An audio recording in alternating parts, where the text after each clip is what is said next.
बुशरा बीबी की जो सियासत है उसको उसके अरूज और ज़वाल की दास्तान 48-72 घंटे ही है।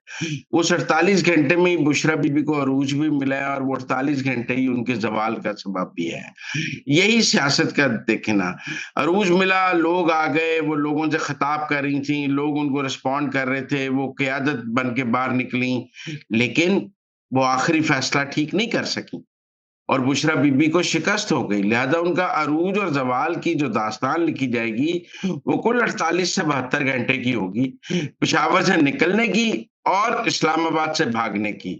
देखिए, अगर बुशरा बीबी गिरफ्तार हो जाती और वो वहाँ से भागती ना और गिरफ्तारी दे देती, तो उनका पॉलिटिकल स्टेचर में इज़ाफ़ा हो।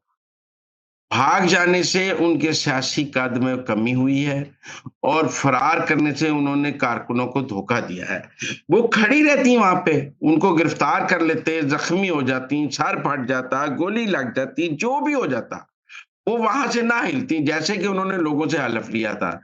लेकिन चूँकि वो भाग के मानसेरा चली गईं, वो वहाँ से महफूज़ रास्ता लेके निकल गईं, तो वो एक कमज़ोर लीडर के तौर पे सामने आईं।